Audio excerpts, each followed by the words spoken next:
to get up, everyone, and get ready for the day. So let's get going. I am sitting in my bedroom right now, but let's get going for the day, and I'll show you exactly what I'm up to on my Saturday when I open up the shop. Now, before I go and make my coffee, I thought I would just show you these. These are a few trays I made last night and a couple little candle jars. I'm going to test these ones and see how I go, because I do really want like a really tiny baby kind of candle. Although these ones are a bit heavy, I'm a bit worried about the weight. So, otherwise it's kind of like they're another one I've got at the moment, but obviously these are a plastic and people much prefer the stone look. And then of course I will have my gorgeous jars and trays and everything ready soon. I've had so many orders that I've had to cancel because I just couldn't keep up with those. But anyway, that's my next thing, is I'm going to try really hard. They will not be on my site unless I absolutely have them, because I had sold out in the past. Anyway, now let's go off and make my gorgeous coffee and get into the shop. So here we go, early this morning, my friends. We are just going to make my coffee. I only have half a sugar in a coffee. And of course, I'm just going to do instant coffee because I don't have time for anything else. And I quite like Moccona instant coffee anyway, so that's no problem for me. And I'm using a teaspoon that's not a normal size teaspoon. This is like a real baby teaspoon. So anyway, we are going to do this. And generally, if I have coffee, breakfast, I only have a piece of fruit or something. I generally don't really have breakfast, and I don't eat cereal. I don't like the taste of it. Isn't that funny?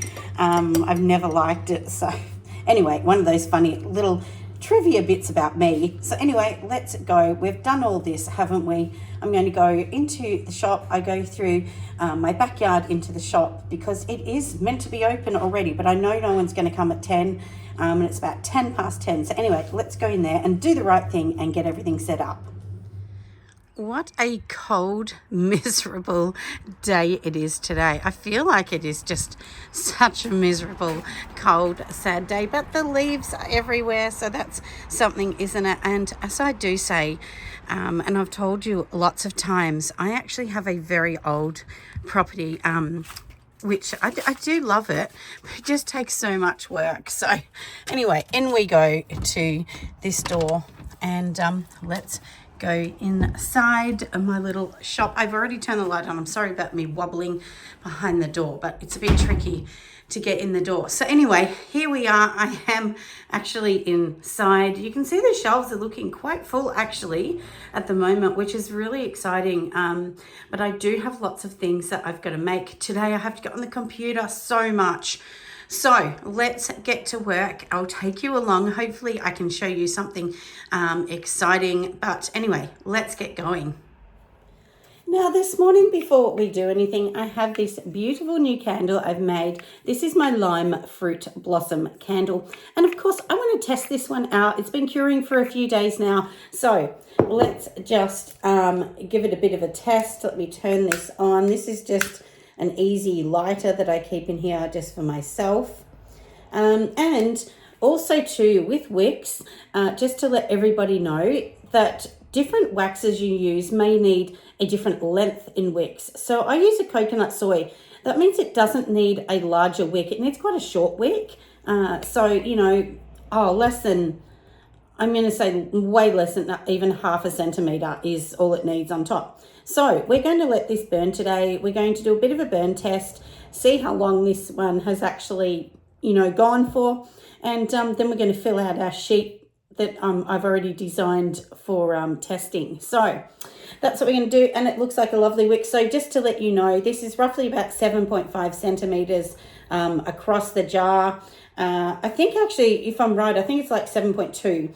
And the wick I'm using is called a PT75, and that's from Pure Candles, which it's similar to a lot of others. It basically, if you think of 775, it basically means it's going to cover roughly 75 mils across. So we'll see. And coconut soy and soy need different wicks. So coconut soy usually go down a wick, and if you're using like 464 or something, then you go up. That's generally how it works. So if you're using 464 in a jar like this, I'd say probably start with the PT80, which means of course 80 mils across.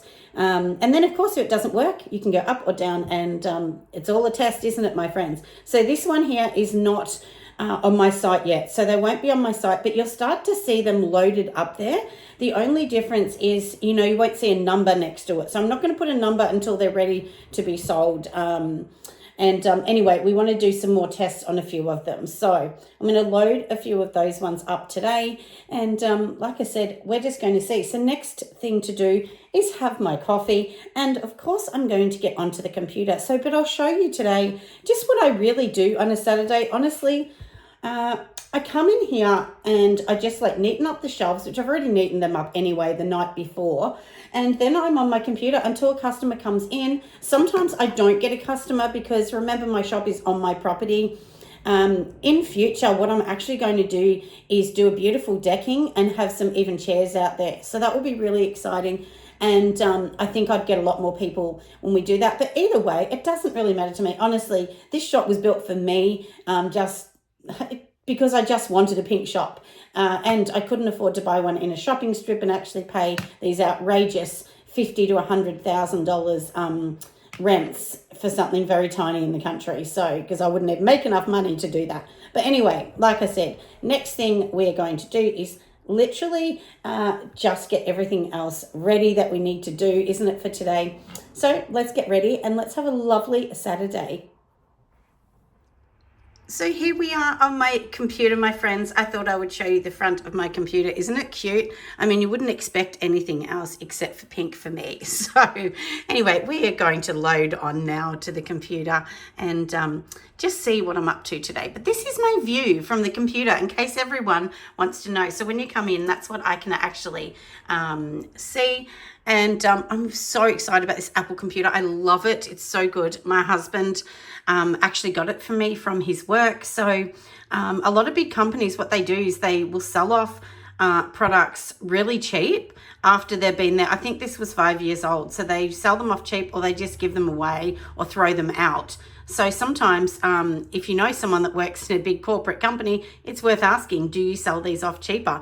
Because as you all know, my other computer was not a very happy thing. So, and you can see me behind there in the screen. Anyway, like I said, let's get going and let's do something fun. We've got to get onto the paperwork. I have not done any all week. So I've taken a bit of time off this week to help my daughter, Emily. So anyway, like I said, we're going to get on the computer. All right, everyone, I have you facing the computer.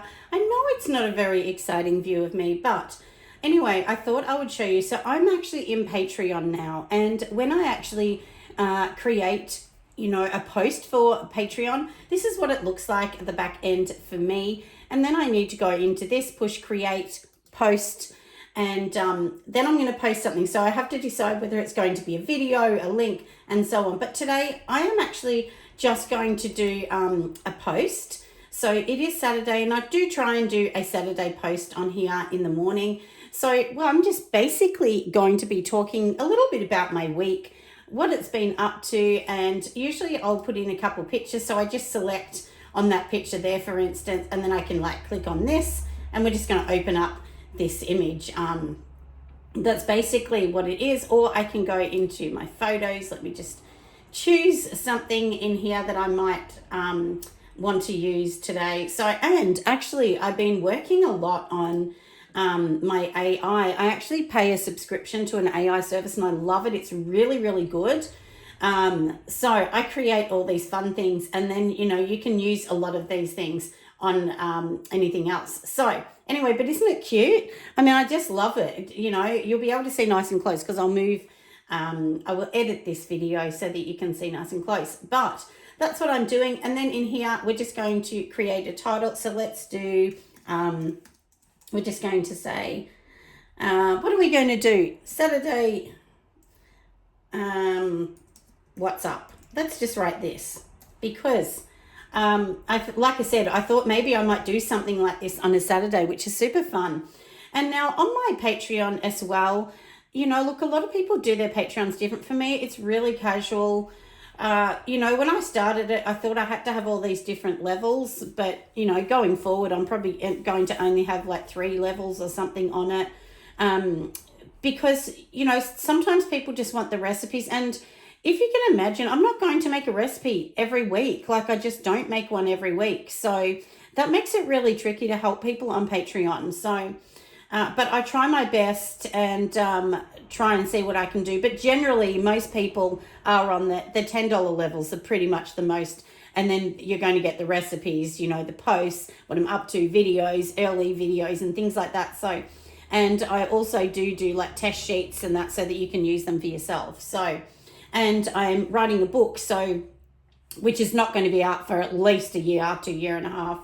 And, you know, in that book, they'll kind of get little snippets of it. So they'll kind of see little bits of the book, and it will start as an ebook first. And people on the $20 and $50 levels, they're going to get that ebook for free at the start, where other people will have to pay for that. So, but anyway, that's a little bit about Patreon, what I do. So I hope that's something a little bit exciting, just to show you kind of what I do. So yeah, so literally we're going to do this, then I'm going to go on to Fair, then I'm also, because I have to answer questions, I also have to go onto my website and update a few things, and then I have to go over to the conference website and update things, because a new website is going to take over the old website hopefully next month. So and it will have a timer and everything. I'm going to show you on this if I can in a minute. So anyway, let me get going with this, and I'll bring you back when we're on to Shopify. Hello friends, it is not Saturday now, it is actually Monday, but I thought, look, let's just keep this video rolling so I can show you what I'm up to. Now, I'm obviously not in my shop. This is actually where I keep everything to cure it. So I have racks going all along at the backs. There's about 6 meters long, I guess, of racks. You can't see the opposite side, but this is where I actually store my jars. Now, there's a few problem shooting things that people don't realize when they make their own jars. So I thought, look, while I'm sanding them, I'm organizing the shelf and doing all of that, I'm going to take you along. I'll show you what I'm doing, and let's have some fun. But first of all, we're going to turn the camera around. I'll show you what I've done up to now, and hopefully it gives a little bit of inspiration, maybe what you could do in your own warehouse, or, you know, you might have just a room or the back of the house or something that you're going to use to do this. Anyway, let's get going. So now, if you can see the racks here, and we'll go up a little bit, there's lots of rows of them. These are basically how I keep the jars. And now what I do is I just kind of label them, you know, it's as simple as that. These white trays that they're sitting on, or these white things, they're actually just IKEA shelves. And I had about 70 of them because I used to have a lot more racks than I've got in my shop when I used to have a warehouse quite some time before COVID. So anyway, I thought, look, let's just utilize them. So I've named each one, so that way I will actually know which one that I'm up to and how much stock I have for each one. So that's my whole idea with this one. So anyway, let's get going. We need to sand and organize some more shelves. All right, everyone, we are organising all of these new ones. Now, when we're talking about, you know, the pots, some of them are cured, which means, you know, they're hard and they're ready to go. These ones here in front, these are what is called, you know, your green pottery, because it just means that they're still going through their process of losing their water and so on. So that's what we're going to call these. Now, if you can see at the bottom, I actually have some reed diffuser sticks. You can use kebab sticks or whatever. And the main importance is you want air to flow between the bottom. If I just put any of these pots directly straight on this tray like this, or flat on here, what's going to happen, and that's if they're not cured. Once they're cured, they're fine on there, but before they're not cured, what you need to do is definitely do something like I'm doing here, because they can actually grow mold, because it means that the water is trapped at the bottom, and they can definitely go moldy at the bottom. I've had that before, and I threw the pots out because, you know, you can't really keep them when they're moldy. Nobody wants to buy it like that. And it's, you know, when I started this, I didn't really understand a lot of this. And I did think to myself, oh, there's not much air in it. But then I thought, well, surely it'll be fine. But anyway, it was not. So, and I did have that sitting on baking paper at the start. So you need to definitely create some airflow like we're doing here. So like I said, I've just put some sticks here. I've organized my next lot of pots, which are going to go there. So here is one of the new ones, and we're just going to pop the pot sitting on top of the sticks. And like you said, you can see the little gap at the start here. So I'm going to keep going with these ones, and I'll show you some new things as we're going along. And I just hope these tips are really, really helpful. So now I'm still organising them, and what I'm going to do is just show you this. So this is actually a little sander I got. I got this from Nicole Moulds. It's really good. Now, if you're making these moulds and you've taken a purple one out, for instance, of the mould, and then you pour in one that's yellow. Now, can you see how it looks a bit muddy and dirty on the top? So what you can do is give it a water bath and sand it, or you can just get a sander like this and sand around the top. And if I give you a bit of an idea, let's just sand that off. So if it's just a little area, you know, so if you can kind of see that little bit here, I've sanded off, and then obviously I would need to go around them. Now you can do this when it's dry. This one's a little wet, so it's not as easy to do. So I'm going to just let this one dry. And once it's dried in 5 days, then I can give it a bit of a sand. If you want to do it before, then just do it when you're doing your water bathing, because you will notice it a lot more once it's dry, because all of these particular products, when they're wet, they have a grey look. When they're dry, they'll be really, really white. So let's just pop that one there. And like I said, I'm just going to pop the next two there. The main thing I do is I just clean around the bottom first. You could do it later. Now, when they're wet, you can do what I've done here, where you can see every second one's loaded on top. And that is nice and easy. All right, let's do these brown ones. I have to fix these ones here, so I'm just going to move these ones out the way just for now. And then, of course, I'm going to be putting my little sticks. Like I said, this is just a reed diffuser stick that I'm just going to pop around there. Let me move the camera so you can see a little better, hopefully. Maybe that's a bit better. Anyway, so let's just do these ones. I'm just going to put a couple sticks here. I definitely do need to fix these ones. And I thought, while I'm doing this, maybe I can help and answer, you know, just a few questions about making products like this. So now the one thing that you do need to remember is there is a cure time. So like I said, about 5 days after they're made, and, you know, you've made them, and you don't even have to sand them. You could sand them later. I do this so that there's not much dust flying. That's why I give them a rough sand, and then I will fix them up a little bit later. But for now, you know, this is all we kind of need to do. And they don't need to be perfect either, because you do need to remember that, you know, these are handmade. And this is what I tell people. This is not a factory made. People like it. And you know what? The funny thing is, when people actually buy things from me, when I used to do markets, they would usually pick the one that I would think would look ugly. And they'd go, oh, I love that one. It's so unique. And I always think that's really funny. But anyway, that's kind of a little bit about it. So, like, give them about 5 days. But if it's summer, probably 3 days and they will be fine, because it's the heat as well that's going to help dry them. And where we are standing here, like, this is actually, you know, like, I guess it's like a granny flat that was made, but we just keep this for a curing room and, you know, other things that we need to keep in here on the opposite side. But this side is all just for me. So it's one of those things, you know, that I always say, you know, just have a look in your environment, because each environment can really change the way things work. Let me put this stick here too.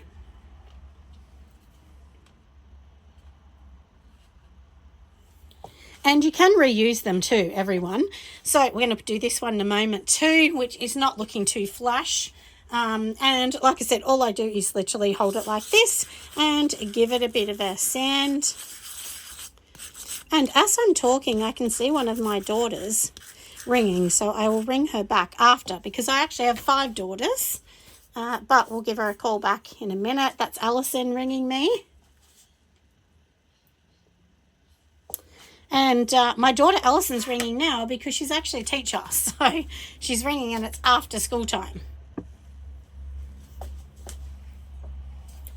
So now I'm going to do the last ones, which are these ones here. So this is going to be my one that is called Coffee Apple. And it has like a sweetness of the apple, like a really beautiful sweetness, but yet it has the bitterness of coffee for a scent, you know.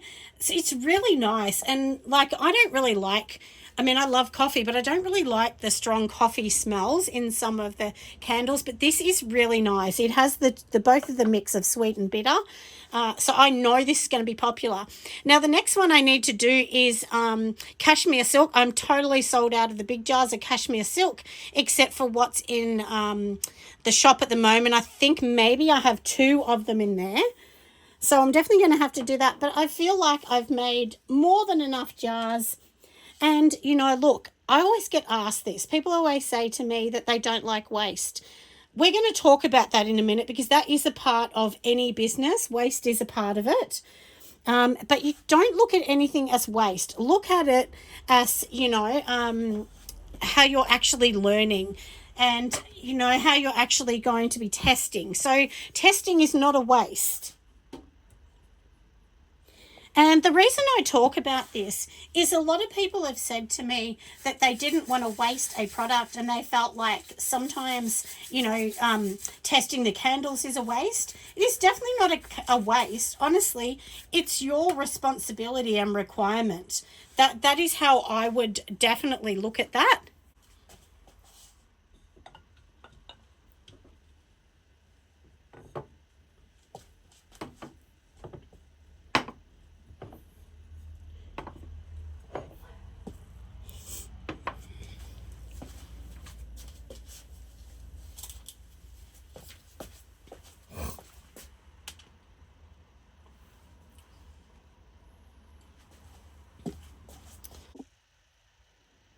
So we are nice and close, aren't we now? And I just thought, look, it'll give you a better view what I'm doing. And obviously, you know, with these, I'm just like sanding them down a little bit. I'm just giving them a rough sand because we can fix that later. But for now, like I said, these ones need to cure. So we'll put that one on there. And they will kind of roll a tiny bit when you first actually put them onto the skewers or, you know, the reed diffusers. But don't worry about that. Just neatly put it. And the reason, too, I keep them here is it's a really dry place. You need to be a dry place. If you have a house that, you know, gets a little bit of the moisture, because a lot of old homes do, and my home definitely does, my biggest suggestion would be to find a drier area, whether it's a different room that needs to have these things to dry in, because if it's moist, it will just take forever to dry.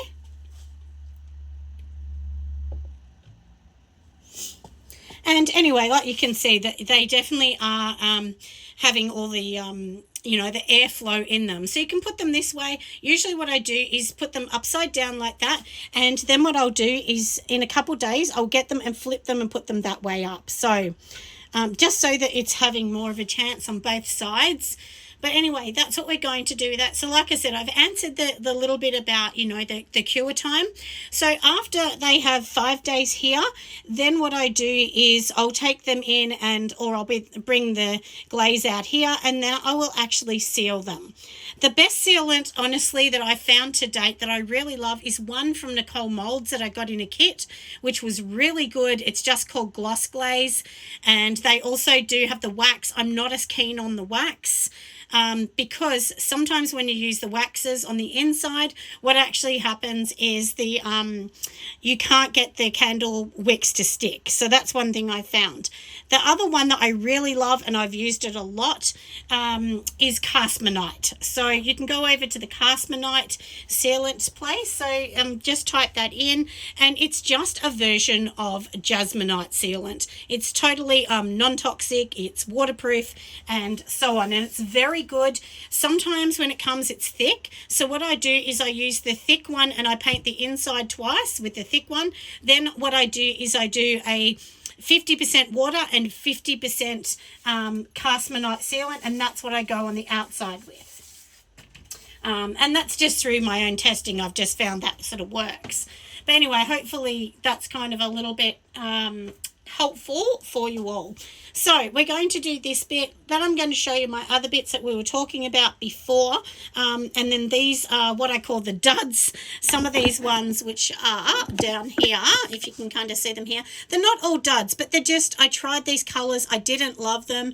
So in the shop sometimes I'll have these for sale for $1 or $2, and you know, just to move them on. Like usually they're $2 for the big ones and $1 or $2 for the small ones, you know, just so that I don't make money on them, but it's just to get my money back. So yeah, and the others I'll just use these for testing. So and if I make a candle for family, I'll make them in these jars and just move them on. So but it's just a learning thing, everybody, as well. So like I said, don't feel like you know, this is a waste. It's not a waste. It's just seeing what works. All the companies around, the big companies, they all have waste, and that will be a percentage of the product is classified as waste, and that's why you need to really make sure you're understanding your cost of goods when we're actually doing all of these things in here. And then of course you can get them and go, yes, these are beautiful and these are my good ones, and these are the ones that I really and truly love,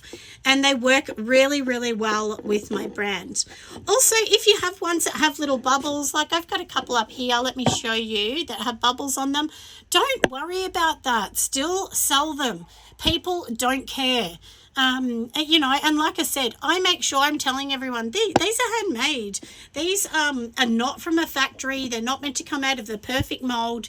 These are just beautiful and, you know, Australian made, because of course they're made by me in Australia. And if you're making them and they're American made, make sure you tell people that they're made on their home soil. People love buying from the country they live in. So, you know, that's something that I do think is really important, and that's a big selling point for me. Even my fragrance oils, they all come from Australia. They're Australian made fragrance oils. So I love that whole idea. You know, look, there's some that I love that aren't Australian made, but I just don't use them because they're not Australian made. So it's one of those tricky things, isn't it? But anyway, I hope you've enjoyed just a little bit of insight when I've been out here, like I said, making things and talking a little bit about these as well.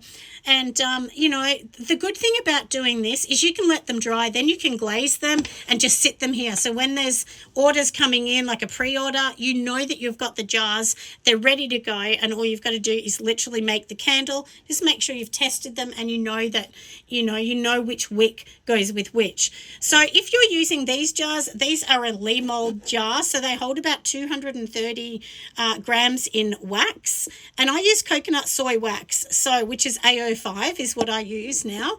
And if you're using that, generally you're going to be anything from a PT 75, I get my wicks from Pure Candles, right up to the 80, and they don't really go much further than that. And sometimes you do need them bigger, and then that's when I go over to luxury candles, because they work pretty much the same as the Pure Candle ones, and then you can go for 8.5s. So generally that's a little bit of information on wicks, but of course please test them and see how you go with the wicks. I've not found any wood wicks that I love more than the ones at Aroma. So the Pro wicks at Aroma are definitely the ones I would suggest if you want to do wood wicks in your candles. Anyway, like I said, I hope that helps, my friends, and let's get making now.